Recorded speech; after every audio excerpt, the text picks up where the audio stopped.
Voilà, merci d'abord pour votre disponibilité. La première question, c'est en quoi est-ce qu'un forum comme celui-ci, pour vous, est important? Quel est l'intérêt finalement de ce forum? L'intérêt de ce forum, c'est d'abord de mettre ensemble un certain nombre d'acteurs clés de l'agriculture, notamment les financiers, les fournisseurs d'équipements, les fournisseurs d'intrants, le petit producteur, tout ce qui intervient au niveau des chaînes de valeur, de manière à discuter, à échanger, à partager les expériences, mais surtout développer des partenariats. Et ça, nous croyons fermement que l'Afrique en a besoin pour renforcer les uns et les autres, mais aussi faire en sorte que l'agriculture puisse offrir effectivement de vraies opportunités aux petits producteurs et répondre à ses besoins de sécurité alimentaire et bien plus la création d'emplois et des revenus. Et est-ce que le fait que les investisseurs commencent à s'intéresser au Congo, est-ce que pour vous c'est le signe d'une dynamique nouvelle? Effectivement, la RDC est en train de s'inscrire dans une nouvelle dynamique.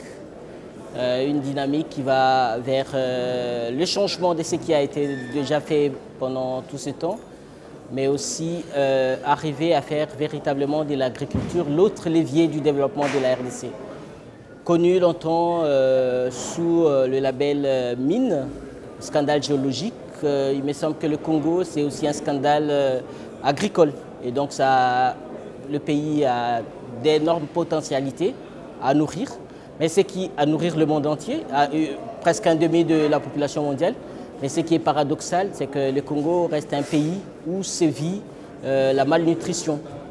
Et que selon les chiffres du ministère de l'Agriculture, près de 1,5 milliard de dollars de dépenses d'importation de biens alimentaires sont encore effectuées à ce jour, alors que les ressources ne font pas défaut. Juste une dernière question. Donc, comme je disais, vous êtes une agence de développement des Nations Unies. Pour vous, c'est la question de l'inclusivité, j'imagine, qui est importante dans cette question de la croissance. Comment vous envisagez cette inclusivité? Sous quelle forme? Et quelles sont peut-être aussi les conditions en fait, d'une réelle inclusivité? Pour le PNUD, l'inclusivité, c'est un terme clé. Ce n'est pas seulement un concept, mais ça doit se vivre. Il y a de petits producteurs, il y a tout ce qui intervient au niveau des chaînes de valeur. Et il est dit, par exemple, dans un pays comme le Congo, près de 80% de sa population vit de l'agriculture. Mais que la plupart de ces gens ne trouvent pas leur compte.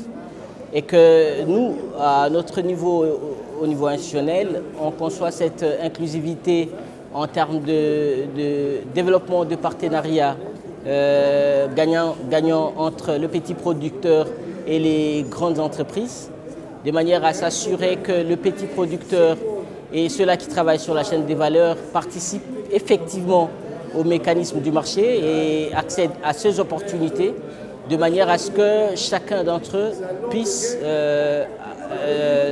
développer ce qu'il fait comme activité et offrir de l'emploi, donner de biens et services, notamment de biens alimentaires, mais aussi renforcer les revenus.